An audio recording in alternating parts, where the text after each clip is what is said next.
Hello guys. So आता आपण चाललो दुसरीकडे आणि बघू पुढे काय झालं.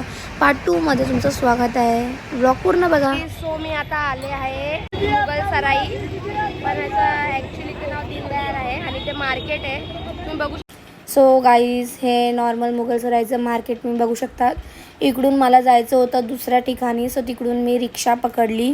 तिने पर पर्सन 20 रुपीज घेतले आणि मला लोकेशनवर पोचलं. तिथून मला वापस रिक्षा करायची. सो गाईज, आतापासून सफर माझ्या एकटीचा आहे आणि कीर्तीचं ऑफिस होतं म्हणून तिला मी घरी पाठवलं. आमचं वाराणसीचं दर्शन नाही होऊ शकलं, सो म्हणून मी इकडेच थांबले आणि ती मुंबईला गेली आहे. माझा अवतार खूपच खराब झाला आहे, कारण की माझा 3 दिवसापासून हे असा अवतार फिरतोय. मी नेलपेंट काढली बसल्या बसल्या टेन्शनमध्ये. आता एवढी राहिली काढायची. यही नहीं, अभी और सुनिए. सो आता मी इथून चालले वाराणसी घाट, तिथे दर्शन घेईन आणि मग. सो गाईज, जसं मी बोलले, वापस रिक्षा करून फायनली वाराणसी घाटच्या इकडे पोचलो. सो गाईज, तुम्ही बघू शकता किती मोठी लाईन आहे आणि याला काशी विश्वनाथच्या मंदिरामध्ये जायलाच कमीत कमी 10-12 तास लागतील. मी या लाईनीमध्ये नाही लागले बिकॉज मला गंगा घाटच्या इकडे जायचं होतं.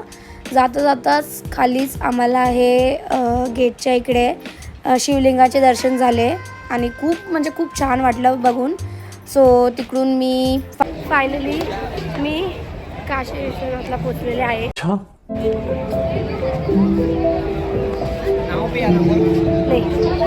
बघू शकतात बोट्स अँड ऑल. ही आहे गंगा रिव्हर आणि हे वाराणसीचं खूप फेमस घाट आहे, दशाश्वमेध घाट. अँड क्राऊड बघू शकतात, कारण की प्रयागराजवरून सगळे इकडेच आले. हे आहे साधू नागाबाबा, जे इकडेच सेटल आहेत सगळे. आणि मेन गोष्ट म्हणजे हे आहे गंगा मंदिर. फायनली मी स्नान विन करून रेडी वगैरे होऊन बोट राईडसाठी चालले होते. Hello guys. सो मी आता आलेले आहे इकडे दशाश्वमेध घाटला आहे बघा, वाराणसीला. आणि आता मी बोट राईडला चालले, म्हणजे मी. अच्छा, हमको सिखा रही.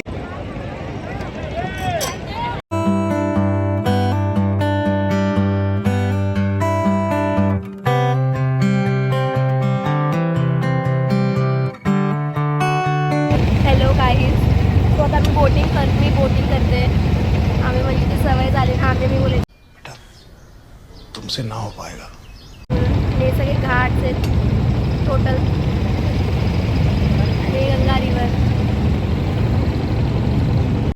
एवढे सगळे लोक बसले होते म्हणून थोडं व्लॉग शूट करायला वेगळं वाटत होतं आणि मराठीमध्ये शूट केलं बिकॉज त्यांना काही कळायला नको. सो गाईज, तर माझं ना खूप सुंदर दर्शन झालं आहे आणि तुम्ही भाई जर महाकुंभला येत असेल तर प्लीज काशी विश्वनाथला या, कारण की ते ना खूप ब्लेसिंग्स आहेत. आणि माझं फक्त 15 मिनिटामध्ये 2-3 तासाचं दर्शन झालं आहे. इथं खूप रश आहे. कभी कभी लगता है कि आपण हीच भगवान. आता मी चालले मणिकर्णिका घाट, तिथे मोक्ष भेटतं असं मी ऐकलं म्हणून ते बघायला चालले.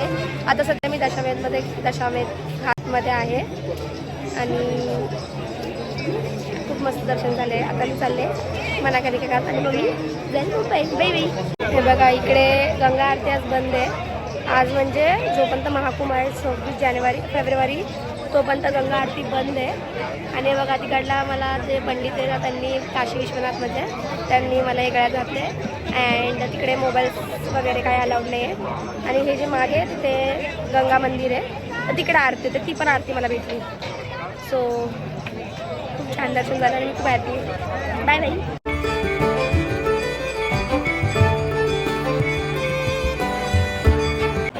सो गाईज, बोटिंग नंतर मी डायरेक्ट मंदिरात जाऊन आले आणि तिथून आल्यानंतर मी ब्लॉग शूट केला. तुम्ही क्राऊड बघू शकता, खूप क्राऊड होता, खूप म्हणजे तुम्ही बघू शकता. आणि याच्यानंतर मी वापस इकडूनच मणिकर्णिका घाटला गेले आणि हे नागा साधू बाबा आहे, ज्यांचं मला असं प्रॉपर शूट करता नाही आलं कारण की भीती वाटत होती, सो मी असं शूट केलं. Hello guys. तर आता मी ते ना बसले दर्शन वगैरे करून आणि खूप थकले. खूप लिटरली 4 दिवस आम्ही कंटिन्युअसली ट्रॅव्हल करत होतो. अँड कीर्तीन तेव्हा दर्शन करतायत. चीटिंग करता है तू. चीटिंग करता है. सो खरंच आम्ही 4 दिवस ट्रॅव्हल केलं, 4 दिवस लगातार ट्रॅव्हल वॉज सो डिफिकल्ट आणि कंटिन्युअसली ट्रेन, या ट्रेनमधून ती ट्रेनमधून दुसरी ट्रेन खूप हेडेक होतं.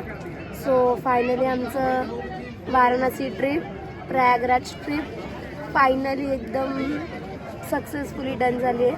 अयोध्येला जायचं होतं पण थोडेसं म्हणजे एवढ्या दिवस सुट्टी नाही भेटणार वगैरे म्हणून ते थोडं कॅन्सल करतो आणि त्याचा ब्लॉग नंतर येईल, कारण की नक्की नंतर जाईल. पण आतासाठी थँक्यू सो मच. आता याच्यानंतर तुम्ही घरी जाणार आहे, सो मी आता ब्लॉग वगैरे शूट नाही करणार आहे. पण जर कदाचित मी जर मणिकर्णिका घाटला गेले तर मी तुम्हाला तिकडे शूट करून दाखवेल नक्कीच. त्यासाठी bye bye, thank you for watching, do subscribe, bye bye. कोई तरीका है भीख मांगने का? हो गाईज, तुम्ही बघू शकता हे आहे काशी विश्वनाथ टेम्पलचं बॅक गेट आणि इकडूनच चालत समोर आहे ते आहे मणिकर्णिका घाट, जिकडे मला खरंच खूप म्हणजे यायची इच्छा होते. मला बघायचं होतं तिकडे कसं काय आहे. इथे जेव्हा मी आले तेव्हा तिथे एक ऑलरेडी बॉडी आली होती, डेड बॉडी, आणि ते ऑलरेडी 5 ते 6 बॉड्या म्हणजे लाईक माझ्यासमोर जळत होत्या. हे कोणी ना वाटणार पण नाही की हे एक बॉडी जळते. कंटिन्युअसली मी तिथे असताना 7 ते 12 डेड बॉडीज आल्या आणि त्यांचं क्रियाकरण वगैरे सगळं तिकडे केलं जातं. आणि मी असं ऐकलं की इकडे अगर कोणाची लाईक डेड बॉडी जळली जाते तेव्हा तिकडे त्या बॉडीला मोक्ष मिळतो. आणि तुम्ही बघू शकतात हे अख्खं जे आहे मणिकर्णिका घाट ते फक्त आणि फक्त बॉडीजसाठी आहे. अँड इथे थोडंसं माझा कॅमेरा ब्लर झाला बिकॉज ते मला स्वतःलाच चांगलं वाटत नव्हतं शूट करताना, पण तुम्हाला दाखवण्यासाठी मी शूट केलं. एवढे लाकडं कमी पडतात पण डेड बॉडीज खतम होत नाही. सो गाईज, कधी काशी विश्वनाथला आलं तर इकडे नक्की विजिट करा आणि thank you for watching, bye bye.